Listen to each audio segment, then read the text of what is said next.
সমস্ত পাওয়া না পাওয়া, হারানোর বেদনা, যত কিছু আমাদের জীবনের পুরনো স্মৃতি ছিল সব কিছু পিছনে ফেলে নতুন বছরের নতুন সূর্যের আলোতে আমাদের সকলের জীবন আলোকিত হোক, এই প্রত্যাশায় আমার আজকের ব্লগটি শুরু করছি।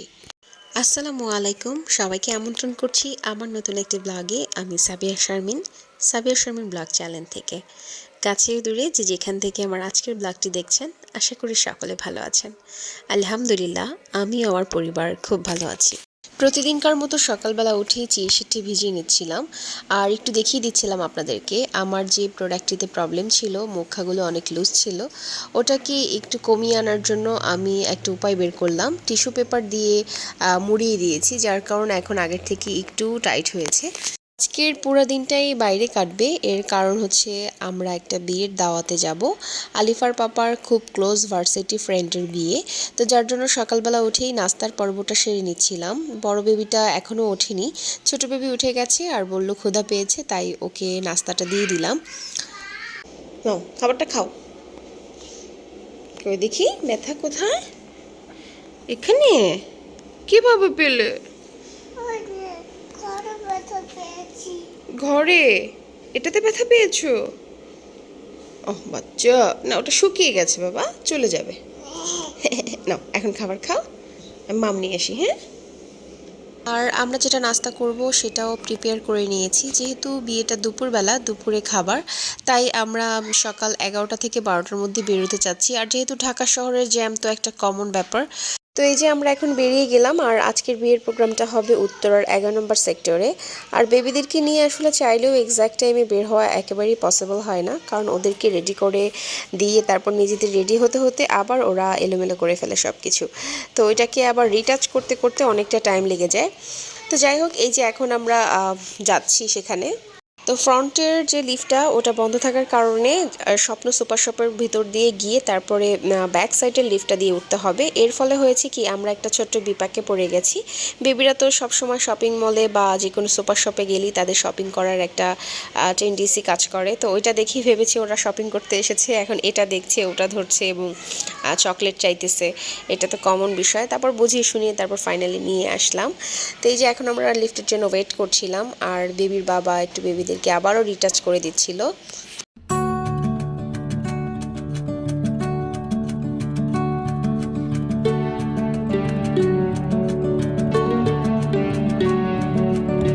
আর এই যে চলে আসলাম কাঙ্ক্ষিত সেই জায়গায়, এটা হচ্ছে সম্ভবত 8তলাতে।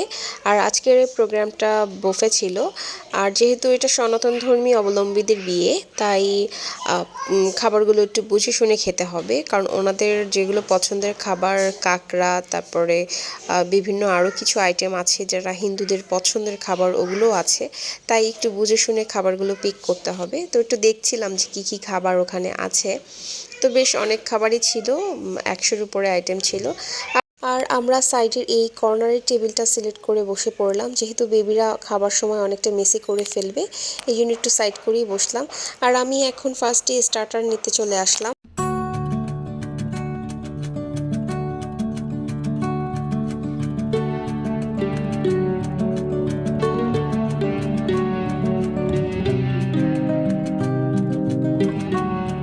আর এসে দেখলাম আমার ফেভারিট মোমো আছে, বাচ্চারাও ভীষণ পছন্দ করে মোমো খেতে, এজন্য আমি ওদেরটাও আমার প্লেটে নিয়ে নিলাম। আমরা 3টা মোমো নিয়ে নিলাম। আর এরপরের খাবারটা আমি একটু টেস্ট করে তারপর নিতে চাচ্ছিলাম। খাবার যাতে করে নষ্ট না হয়, এই জন্য আমি প্রত্যেকটা খাবারই একটু টেস্ট করে নিতে চাচ্ছিলাম, যেন আমি প্রপার খাবারটাই খেতে পারি। আর আমার প্লেটে করেই বাচ্চাদের খাবারও নিচ্ছিলাম। আমরা দুজনে জাস্ট 2টা প্লেট নিয়েছি, আর সাথে বাচ্চাদের খাবারটা নিয়ে নিয়েছি। ওরা তো খুব বেশি খেতে পারে না এমনিতেও। এই দিকের এগুলো সবই সালাড আইটেম ছিল, যেগুলো আমার বেশ ভালো লেগেছিল, আমি তাই ওগুলোই বেশি করে নিচ্ছিলাম। আর এর বাদেও স্যুপ ছিল, অন্থন ছিল, আর ফ্রেঞ্চ ফ্রাই ছিল বাচ্চাদের জন্য। কোর্সে তো 2 ধরনের ফ্রাইড রাইস, তারপর হচ্ছে চিকেনের বেশ অনেকগুলো আইটেম ছিল। আর এছাড়াও মজার একটা বিষয় ছিল ফুচকা, নিজের হাতে বানিয়ে খাওয়ার একটা অপশন ছিল। আর ডেজার্টেও বেশ ভেরিয়েশন ছিল, 2 ধরনের কেক ছিল, পায়েস, এরপরে সাথে ফিরনি ছিল, জর্দা ছিল, সেমাই এবং শাহি টুকরাও ছিল। আর বাচ্চাদের জন্য আরও একটা জেলি আইটেম ছিল। আর এই প্রোগ্রামে এসেই আমি প্রথমবার সুশি ট্রাই করলাম। এখন আমি সুশিটা নিয়ে নিয়েছি, খাওয়ার সময় অবশ্যই দেখাবো। আর একটু পাস্তা নিয়ে নিচ্ছিলাম। আর এই যে এখন আলিফার পাপা একটু নিয়ে নিচ্ছিল, আমি একটু ভিডিও করে নিলাম যে সে কি কি খাবার নেয়, যেহেতু সে খুব স্বাস্থ্য সচেতন। তো আলিফার পাপার আরও অনেক ফ্রেন্ডরা এসেছে সাথে, আর তাদের ওয়াইফরা, বাচ্চারা। আর মজার ব্যাপার হচ্ছে আমাদের সকলের সাথেই একজন করে বেবি ছিল। আর যার বিয়েতে এসেছি সেও সেরকম একজন ফ্রেন্ড ছিল, মানে এক ফ্রেন্ডের বিয়েতে বাকি ফ্রেন্ডরা সবাই বাচ্চা কাচ্চা নিয়ে খেতে এসেছে। মোট কথা আমার বাচ্চারা তার বাবার ফ্রেন্ডের বিয়ে খেতে এসেছে। তো বেশ মজার ছিল বিষয়টা, আমি বেশ হাসছিলাম এটা বলে। তো এই যে এখন মেইন কোর্সের খাবারগুলো একটু নিচ্ছিলাম, আপনাদের সাথে একটু কম বেশি শেয়ার করলাম। এটা ছিল একটা চিকেন আইটেম, আর এরপরে যেটা দেখা যাচ্ছে এটা ছিল একটা ফিশ আইটেম। ফিশ আইটেম দুটা ছিল, একটা ছিল এরকম ঝোলে ভুনা করা আর একটা ছিল ফ্রাই। আর এই যে ডেজার্ট আইটেমের মধ্যে পেয়ারাও ছিল, পরে আমি প্রচুর পেয়ারা খেয়েছিলাম। আর এই যে সুশিটা এখন আমি প্রথমবার একটু ট্রাই করলাম, আমার কাছে মোটামুটি ভালোই লেগেছে। সাহস করে একটু ক্রাবও নিয়েছিলাম, বাট ওটা থেকে না একটা স্মেল আসে যেটা আমার সহ্য হচ্ছিল না, তাই আমি ওটা খেতে পারিনি। তো এই যে আমার খাবারটা খেয়ে নিচ্ছি, আর বাচ্চাদেরকে ওর পাপাই সামলেছে, সে খাইয়ে দিয়েছে। আর এই যে আমার ছোট ভাই চলে এসেছে আমাদের জন্য পছন্দ করে করে আরও কিছু খাবার নিয়ে আসলো। আর আমি এই যে কফি নিলাম, কফি নেওয়ার পরে কফিটা খাওয়ার পরে পুরো পেটটা আমার ফুল হয়ে গেছে, তারপরে আর আমি একদমই খেতে পারিনি। তো এই যে খাওয়া দাওয়ার পর্ব একেবারে কমপ্লিট করে এখন ফাইনালি আমরা ফটো সেশন করব, বর বউয়ের সাথে একটু ছবি তুলব, আর আমরা নিজেরা কাপল কাপল কিছু ছবি তুলব। ব্যাস দ্যাটস ইট, বিয়ে বাড়ি এই পর্যন্তই ছিল।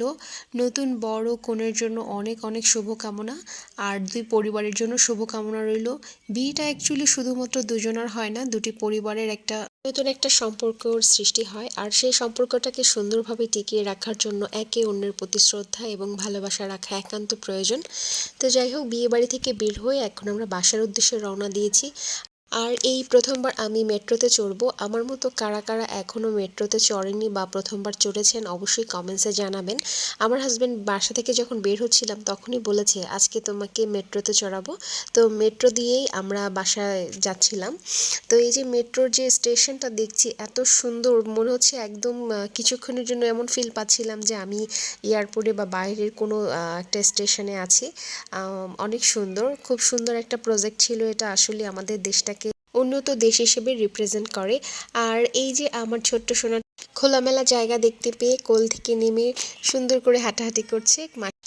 আমার আজকের ব্লগটা আমি এখানেই শেষ করতে চাচ্ছি। কেমন লাগলো কমেন্টসে অবশ্যই জানাবেন, আর যদি ভালো লেগে থাকে ছোট্ট একটা লাইক দিবেন। পরবর্তী ব্লগে আবার দেখা হবে, ততদিন পর্যন্ত সকলের সুস্থতা কামনা করছি। আসসালামু আলাইকুম, আল্লাহ হাফিজ।